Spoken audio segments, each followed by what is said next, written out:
और पता है सबसे बड़ी दुख की बात क्या है? मीडिया जिसको फोर्थ पिलर ऑफ डेमोक्रेसी कहा जाता है, जिनका काम होता है सरकार और जनता को आपस में लिंक रखना, उनके बीच में इंफॉर्मेशन को शेयर करना अनबायस होके। यहाँ पे मीडिया वो करती ही नहीं है। यहाँ पे मीडिया वो दिखाती है जो सरकार आपको दिखवाना चाहती है। एक वंदे भारत ट्रेन को लेके हम इतना ज्यादा प्राउड फील करते हैं, जबकि एक वंदे भारत किसी डेवलप कंट्री में एक एवरेज ट्रेन है। हम लोगों ने अपना स्टैंडर्ड। हेलो गाइस, मैं हूं तस्कीर, मैं हूं नोमान, और हम देख रहे हैं इस वीडियो के अंदर after this video you will leave India permanently. तो इस टाइटल की वीडियो है, देखते हैं इसमें क्या है और क्या सीन बना हुआ है जिसके ऊपर ऐसा सोच रहे हैं लोग। क्योंकि अभी हमने देखा है कि बहुत बड़े बड़े लोग जो है ना वो इंडिया को छोड़कर जा भी रहे हैं, जिसमें से एक बड़ा नाम विराट कोहली का भी है। वो भी कंट्री छोड़कर जा रहे हैं या फिर जा चुके हैं, पता नहीं, उनका अभी करेंटली पता नहीं चल रहा है, लेकिन जाने का उनका प्लान था। तो देखते हैं क्या है इस वीडियो के अंदर। So let's go. सोचो एक ऐसा देश जिसको मर्डरर्स, क्रिमिनल्स और रेपिस्ट मिलकर चला रहे हो, जब चाहे तब क्राइम कर सके, इनके बच्चे जब चाहे तब किसी भी गरीब को कुचल सके, किसी भी लड़की को उठा के जो चाहे वो कर सके, और जो जज जिसका काम इंसाफ दिलाना, वो गरीबों की मदद करने का बजाय उन क्रिमिनल्स की मदद करे, और गलती से भी जज पकड़ा जाए तो वो क्रिमिनल्स मिलकर उन जजेस को बचाए, उनको प्रमोशन दे दे, तो आपको कैसा लगेगा? आप तो यही सोचोगे ना ये बहुत ही बेकार देश है। बट अनफॉर्चुनेटली आज के टाइम पे वो देश है इंडिया।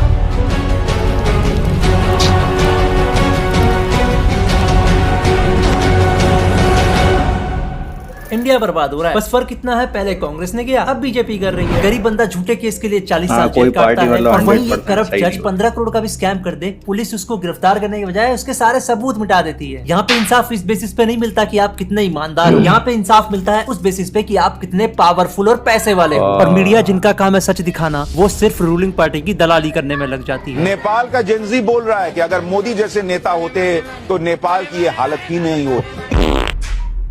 अब इससे पहले किसने कितना बर्बाद किया, सोनम वांगचुक के बारे में बताऊं या फिर दूसरे एक्टिविस्ट के बारे में बताऊं, थोड़े से हम पॉलिटिकल स्कैम्स के बारे में जान लेते हैं जो कांग्रेस और बीजेपी ने किया। सबसे पहले कांग्रेस के स्कैम के बताता हूं। सबसे पहले आता है 2G स्पेक्ट्रम स्कैम, जो 2008 से 2010 के बीच में चल रहा था। इस स्कैम के तहत काफी सारे टेलीकॉम कंपनी को फर्जी लाइसेंसिंग या फिर बहुत सारी ऐसी चीजें की गई जिसके कारण उनको फायदा पहुंचे, और लगभग 1.76 लाख करोड़ का स्कैम कर दिया कांग्रेस ने, लगभग 40 बिलियन US डॉलर। फिर आता है कॉमनवेल्थ स्कैम, जब पूरी दुनिया कॉमनवेल्थ गेम्स का इंतजार कर रही थी, सबकी नजर भारत पे थी कि भारत इस बार कॉमनवेल्थ गेम को होस्ट करेगा, कांग्रेस ने यहाँ पे भी नाक कटवा दी, 70,000 करोड़ का मिसमैनेज कर दिया, और भी हजारों करोड़ों की स्कैम कर दिए इन लोगों ने। और इस स्कैम के बाद पूरी दुनिया में भारत की जिस तरीके से नाक कटी है ना, इसकी भरपाई आज तक नहीं की जा सकी है। और ये तो वो स्कैम है जो कांग्रेस के 2008 से 2014 के बीच में पकड़े गए। इससे पहले भी कांग्रेस ने बहुत स्कैम किए। वीडियो बनाने बैठा तो लगभग 40-50 मिनट की वीडियो तो इन्हीं के स्कैम पे निकल जाएगी। फिर इसके बाद आती है बीजेपी, जिसका सबसे कॉमन स्कैम है इलेक्टोरल बॉन्ड स्कैम। और इस स्कैम में सिर्फ बीजेपी शामिल नहीं थी, कांग्रेस भी शामिल थी। और जब सुप्रीम कोर्ट ने इन दोनों को सजा सुनाने का फैसला किया और इनको सजा मिलने ही वाली थी, कांग्रेस बीजेपी ने आपस में मिलकर पूरा का पूरा नियम चेंज कर दिया है। ये बोल दिया कि अब जो भी पैसे आएंगे हम इनको प्राइवेट रख सकते हैं। मतलब अपोजिशन और रूलिंग पार्टी की चोरी जब एक साथ पकड़ी गई तो आपस में मिलकर इन्होंने कोलैबोरेशन कर लिया और अपनी चोरी को बचाने के लिए इन्होंने पूरा नियम बदल दिए। भारतीय जनता पार्टी को अप्रोक्सीमेटली 6,000 करोड़ के बॉन्ड मिले हैं। तो इस चीज से एक चीज तो साफ है, अगर आपको लगता है बीजेपी को हटा के आप अगर कांग्रेस को वोट दोगे तो भाई उसमें भी आप ही का नुकसान है, वो भी चोरी है। बस फर्क इतना है, एक चोर हिंदू मुस्लिम वाला कार्ड खेलता है तो दूसरा चोर जाति कार्ड खेलता है। चलो ये तो वो स्कैम है जो सरकार चोरी छुपे कर रही है। खुल्लम खुल्ला स्कैम भी चल रहा है वाराणसी के अंदर। 807 करोड़ में 3.7 किलोमीटर बनाया गया, मतलब 215 करोड़ रुपए पर किलोमीटर। अब आप में से बहुत सारे लोग कहेंगे ये तो फिर भी ठीक है, रोपवे जमीन अमीन लेनी पड़ती है। तो मैं बता दूं, चाइना की एवरेज बुलेट ट्रेन का कॉस्ट है वो है 121 करोड़ पर किलोमीटर। मतलब वाराणसी का रोपवे चाइना की बुलेट ट्रेन से महंगा है। मतलब एक चीज तो साफ है, वाराणसी में खुल्लम खुल्ला स्कैम चल रहा है। बस हम इसको स्कैम नहीं बोल सकते क्योंकि हम आम नागरिक है, अगर हम बोलेंगे तो हमारे खिलाफ केस हो जाएगा। तो हम बस ये अज्यूम कर सकते हैं कि ये स्कैम हो सकता है नहीं हो सकता है। और स्कैम की बात आए और मैं गडकरी जी के बारे में बात ना करूं, ऐसा कैसे हो सकता है? और मैं यहाँ पे इथेनॉल स्कैम के बारे में भी नहीं बोल रहा, जिसको हम स्कैम बोल ही नहीं सकते क्योंकि एक पॉलिसी है जो 2030 तक आनी थी, पर अपने बच्चे को अमीर बनाने के लिए नितिन गडकरी ने इसको 2025 में ही लागू कर दिया। 15 रुपए का पेट्रोल का हवाला देकर और तरह तरह के झूठ बोलकर यहाँ पे नितिन गडकरी ने लोगों के भावनाओं के साथ खेला है। यही सेम चीज अगर किसी नेता ने अमेरिका, जापान या फिर चाइना में किया होता तो कॉन्सिक्वेंसेस बहुत ही अलग होते। चीचाचू कंट्री चाइना तो सीधा पेल देता है भाई, जैसे उनको पता लगता है कहीं पे करप्शन हो रहा है या फिर घपलेबाजी का कोई भी शक है। तो हाल ही में दुनिया भर में ये चर्चा में इसलिए है क्योंकि चाइना में इसको मौत की सजा सुनाई गई है। इसका जुर्म क्या है आप जान के हैरान होंगे, करप्शन। और अमेरिका में मीडिया ट्रायल इस तरीके से सवाल सजा। पूछते हैं ना, सामने वाला बंदा कहीं पे मुंह दिखाने लायक नहीं रहता। और यहाँ पे मीडिया तो कठपुतली है, तो ये इनसे सवाल वैसे भी नहीं पूछने वाले। इसके अलावा द्वारका और NHAI स्कैम, जिसमें 2023 के तहत जो रोड बनने थे उसमें 18 करोड़ रुपए पर किलोमीटर लगना था, और जब ये टेंडर पास हुआ तो काफी सारे चेंजेस करके इसको पहुंचा दिया गया 215 करोड़ पर किलोमीटर। मतलब एकदम से दाम को 10-15 गुना बढ़ा दिया गया। और अगर वापिस से चाइना से कंपेयर करें, चाइना के जो नॉर्मल हाईवेज का कॉस्ट होता है वो होता है लगभग 100 से 150 करोड़ पर किलोमीटर, और वहीं एक्सप्रेसवे का 200 करोड़ रुपए पर किलोमीटर। मतलब यहाँ पे पैसे तो चाइना के बराबर खर्च हो रहे हैं, रोड चाइना के बराबर क्यों नहीं है? चाइना के जो एक्सप्रेसवे है वो 10-10, 20-20 साल तक चलते हैं बिना उसमें गड्ढे हुए। और यहाँ तो वैसे वाले रोड का इस्तेमाल भी नहीं किया जा रहा जो पानी को एब्जॉर्ब कर ले। यहाँ तो एकदम नॉर्मल सी रोड है, जो बारिश होते ही गड्ढे बन जाते हैं। 50 किलोमीटर के दायरे में आपको इतने गड्ढे मिल जाएंगे जितने आपने सोचे भी नहीं होंगे। इसके अलावा जो नया बना था अटल सेतु ब्रिज, वहाँ पे भी गड्ढे हो चुके हैं, जबकि वो पुल भी काफी महंगा है। और उस पुल को ही बनाने में लगभग चाइना जितने पैसे खर्च हुए जितना चाइना अपने रोडों को बनाने में खर्च करता है। खड्डे खुड्डे पूरे सब जगह पैच लगाए। खड्डे बहुत हैं रोड पे। बनाने में स्पेस टेक्नोलॉजी का उपयोग किया। मतलब इंडियन गवर्नमेंट पैसे तो चाइना के बराबर खर्च कर रही है, पर वो पैसे चाइना के बराबर खर्च होते हुए दिख क्यों नहीं रहे? यही चीज तो समझनी है ना। चलो तुमने रोड पे स्कैम कर दिया, इंफ्रास्ट्रक्चर पे स्कैम कर दिया, लेकिन स्टूडेंट्स की जिंदगी क्यों बर्बाद करने पे तुले हुए? लिटरली ऐसे लोगों को एग्जाम का टेंडर मिल जाता है जिनके ऊपर करप्शन के चार्जेस है, या फिर जिन्होंने पैसे का घपला किया हुआ हो। तो यही बात है, उनकी सरकार से अच्छी बातचीत है तो वापिस से ले जाते हैं टेंडर। फिर जब टेंडर मिल जाता है उनको, तो एग्जाम सेंटर में ना इंटरनेट होता है, ना कोई अच्छी सुविधा होती है। कभी एग्जाम सेंटर को सही से मैनेज नहीं किया जाता है, कभी सेंटर किसी जंगल में चला जाता है। हर साल पेपर लीक हो जाते हैं, और जब स्टूडेंट आवाज उठाए तो उनके खिलाफ लाठी चार्ज हो जाता है। इतने आसानी से पेपर लीक हो जाते हैं जिसकी कोई भी हद नहीं। 70 पेपर, 80 पेपर तो ऐसे ही लीक हो जाते हैं। यूपीएससी में लोग फर्जी डिग्री दिखा के, फर्जी सर्टिफिकेट दिखा के IAS IPS बन जाते हैं, और जब पकड़े भी जाए तो उनके खिलाफ कोई एक्शन नहीं होता। मतलब एक गरीब बच्चा जो अपनी गरीबी मिटाने के लिए उसकी आखिरी उम्मीद यूपीएससी का एग्जाम होता है, और जब उसको पता चले कि एक 40 करोड़ संपत्ति वाली लड़की पूजा खेटकर फर्जी सर्टिफिकेट दिखा के IAS बन जा रही है, और पकड़े जाने के बाद भी उसके खिलाफ कार्रवाई नहीं हो रही, तो सोचो उस गरीब को कैसा लगता होगा। और सिर्फ यूपीएससी नहीं, SSC हो गया, नीट हो गया, हर जगह पेपर लीक बहुत ही कॉमन है। जब एजुकेशन मिनिस्टर से इन सब चीजों पर सवाल पूछा जाता है ना, एक सेंसिबल आंसर देने के बजाय वो इस टाइप का जवाब देते हैं जैसे कोई पनवाड़ी से बंदे को उठा के एजुकेशन मिनिस्टर ने बना दिया हो, जिसको कुछ ना पता हो एजुकेशन का। उस टाइप के जवाब आते हैं इनके मुंह से। Minister has blamed everybody except himself. फिर वही बात है ना, हमारे पार्लियामेंट में 60% क्रिमिनल है, तो आप क्या ही उम्मीद कर सकते हो ऐसे जस्टिस की? कोई एक्टिविस्ट इसके खिलाफ आवाज उठा दे तो इसके ऊपर लग जाता है UAPA। सोनम वांगचुक की फर्जी क्लिप को पूरी तरीके से सर्कुलेट किया गया, बीजेपी की IT सेल नहीं किया। और यही चीज हुई, सोनम वांगचुक के फर्जी क्लिप के बेसिस पे उनको गिरफ्तार कर लिया गया, और जब प्रूव हो गया कि ये क्लिप फर्जी है, सब कुछ दिखा दिया गया, उसके बावजूद वो जेल में। इनफैक्ट उनकी पत्नी को सुप्रीम कोर्ट में अर्जी डालनी पड़ गई। मतलब किसी भी तरीके का सेंस है, एक फर्जी क्लिप जिनको सरकार के लोगों ने फैलाया हो, सरकार के मीडिया चैनल्स ने वायरल कर दिया हो, उस बेसिस पे एक बंदे को गिरफ्तार किया गया। और जब प्रूव हो गया हो कि वो क्लिप फर्जी है, वो क्लिप क्रॉप्ड है, उसके बावजूद भी वो बंदा जेल में हो। ये सिर्फ इंडिया के अंदर हो सकता है। और यही सोनम वांगचुक मान के चलो इंडिया में ना होके अमेरिका में होते और वो सब काम किया होता जो उन्होंने अमेरिका किया, जैसे बच्चों के लिए एजुकेशन, सोल्जर्स के लिए अलग अलग इन्वेंशन जिनसे उनको फायदा मिले, तो अमेरिकन सरकार उनको नेशनल ट्रेजर घोषित कर देती, अलग अलग अवार्ड से सम्मानित करती, वहाँ के बिलियनर्स उनको करोड़ों की फंडिंग करते, मतलब रातों रात अमीर बन जाते सोनम वांगचुक वहाँ पे। और इंडिया में उनके साथ क्या हो रहा है वो चीज तुम्हें पता ही है। और सिर्फ सोनम वांगचुक ही नहीं, जो छोटे मोटे पत्रकार नहीं होते जो करप्शन को एक्सपोज करते हैं, उनको तो मार ही दिया जाता है। मतलब ये सही है, बड़े जर्नलिस्ट झूठ फैलाएंगे और जो छोटे मोटे जर्नलिस्ट सच दिखाने की कोशिश करे, या तो उनके खिलाफ रेड कर दो या तो उनको जान से मरवा दो। योगी आदित्यनाथ तो ऐसे व्यक्ति है, उनको धर्म के बारे में तो कुछ पता ही नहीं है। और सिर्फ इतना ही नहीं, कई सारे केस ऐसे देखे गए जहाँ पे एक IAS या फिर IPS ऑफिसर किसी के करप्शन को एक्सपोज करने की कोशिश करता है तो उसको मंत्री से धमकी आ जाती है कि आप ये सब बंद कर दो। मतलब एक चीज तो साफ है, IAS या फिर IPS जैसी रैंक हमारे देश के one of the powerful ranks में आती है, बट अनफॉर्चुनेटली ये भी मंत्रियों के आगे कहीं ना कहीं हद तक झुकी जाती है। ये सारे क्रिमिनल्स मिलके देश का फायदा करने के बजाय का फायदा कर रहे हैं, कॉर्पोरेट का फायदा कर रहे हैं, और अब बड़े बड़े बिजनेसमैन का फायदा कर रहे हैं, जिनसे इन मंत्रियों को भी फायदा होता है। और कॉर्पोरेट से याद आया, अडानी के बारे में मैं यहाँ पे ज्यादा नहीं बोलूंगा, पर अडानी ऊपर काफी सारे कंट्रोवर्शियल चीजें रह चुकी है। जैसे एग्जांपल में असम में उनके ऊपर कुछ तो आरोप लगे थे जिसमें उनको जमीन गलत तरीके से मिली थी, और ये असम कोर्ट ने बोला था।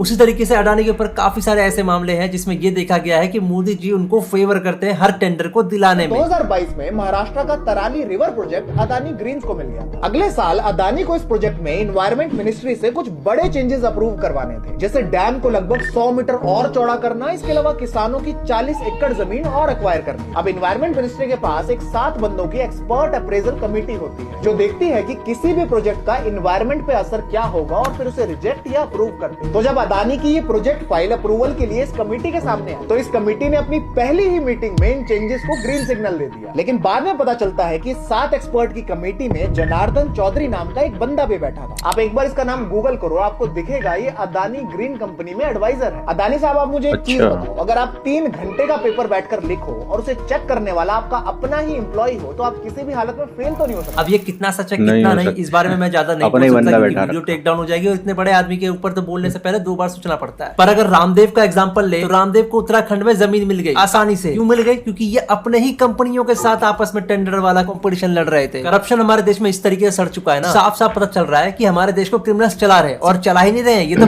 प्रूव्ड है। बीजेपी के लगभग 40% एमपीज क्रिमिनल चार्जेस है उनके ऊपर, वहीं दूसरी तरफ कांग्रेस के 50% एमपीज के ऊपर क्रिमिनल चार्जेस है। कईयों के ऊपर रेप मर्डर जैसे चार्जेस तो कॉमन है। और तुम्हें पता है किसी डेवलप कंट्री में इस तरीके की चीजें होती नहीं है। अगर जापान में देखा जाए वहां पे आपको साल 2 साल में कोई एक करप्ट नेता देखने को मिलता है, वो भी अगर जैसे ही दिख जाना है फिर पता लग जाए, फिर उसके खिलाफ कोई भी सबूत मिल जाए, फिर शक हो जाए, उसको तुरंत पार्टी वाले निकाल देते हैं। पर यहाँ तो जैसे ही आप क्राइम करो तो आपको एक पार्टी में पूरी तरीके से लिमिटेशन मिल जाएगा। बस आपके पास क्राइम करने का हुनर होना चाहिए, आपको पार्टी में एंट्री हो जाएगी। चाइना में तो क्रिमिनल चार्जेस आप रखने का सोच भी नहीं सकते, वहां तो सीधा एक्सक्यूट कर देते हैं। वो चीचाचू वाले भाई बहुत सनकी है भाई इन सब मामलों में। बस हमारा इंडिया ही सबसे गया गुजरा बनते जा रहा है। हमारी औकात सिर्फ पाकिस्तान और बांग्लादेश से कंपेयर करने की है। यहाँ के मीडिया वाले तो चाइना तक से सवाल पूछने से डरते हैं। हाँ, बीच में कभी कभार न्यूज चला देंगे कि हम चाइना को पेल सकते हैं, हम चाइना से बराबर है, हम चाइना के ऊपर है। पर सच्चाई यही है, गलती से भी वो चीचाचू वाले भिड़ गए ना इंडिया से, दुआ मनाना कि ना भिड़े, नहीं तो चीचाचू बोलना सीख जाओगे भाई, चीचाचू। और पता है सबसे बड़ी दुख की बात क्या है? मीडिया जिसको 4th पिलर ऑफ डेमोक्रेसी कहा जाता है, जिनका काम होता है सरकार और जनता को आपस में लिंक रखना, उनके बीच में इन्फॉर्मेशन को शेयर करना अनबायस होकर, यहाँ पे मीडिया वो करती नहीं है। यहाँ पे मीडिया वो दिखाती है जो सरकार आपको दिखवाना चाहती है। एक वंदे भारत ट्रेन को लेके हम इतना ज्यादा प्राउड फील करते हैं, जबकि एक वंदे भारत किसी डेवलप कंट्री में एक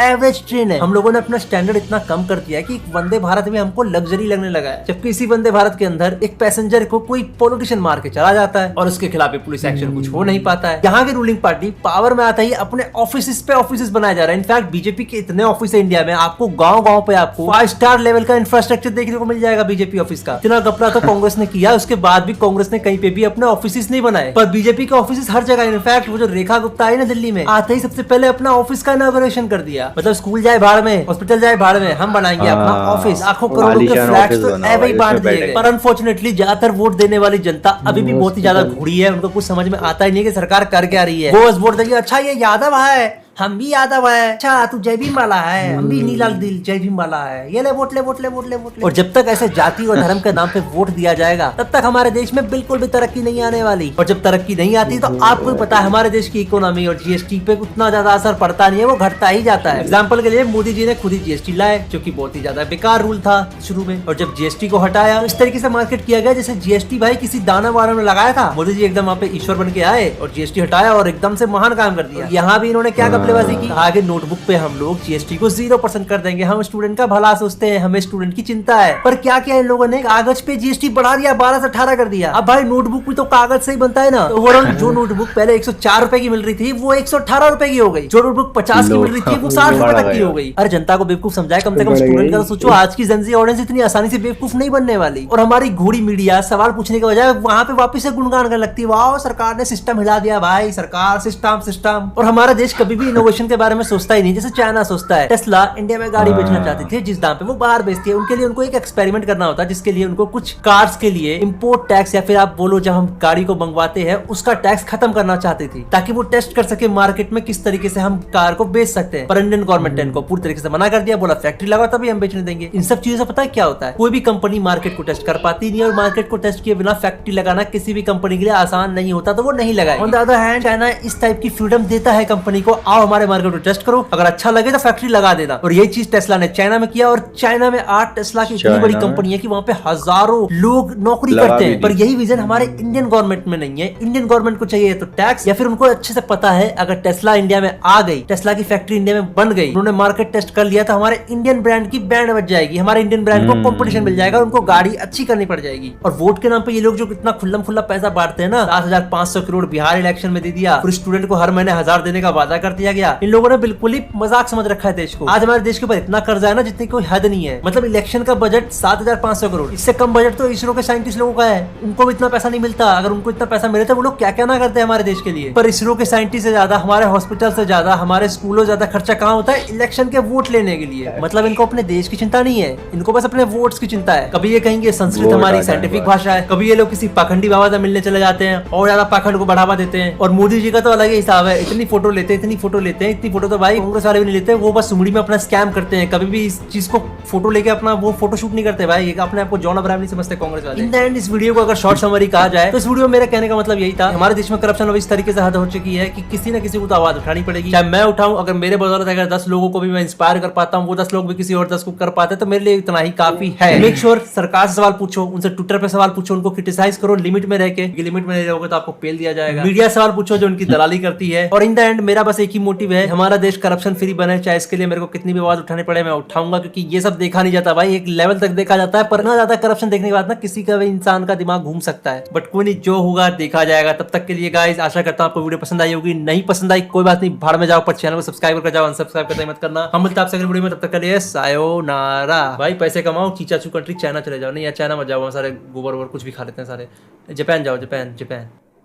ये काफी बेबाक सा वीडियो था। मतलब हर पार्टी की इन्होंने पोल खोल कर रखी है यहाँ पर। तो ये बात तो भाई माननी पड़ेगी और सभी लोग इस पर अग्री कर पाएंगे कि पार्टी कोई सी भी आ जाए वो कहीं ना कहीं करप्शन तो करते ही हैं।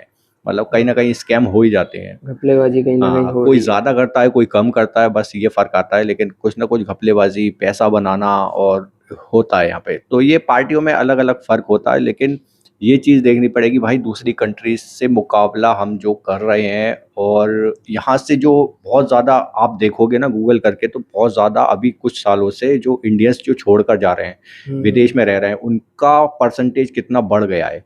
ये चीज़ अगर आप देखोगे तो हैरान हो जाओगे कि भाई अभी कुछ सालों से ऐसा क्या हो गया, मतलब कुछ सालों में।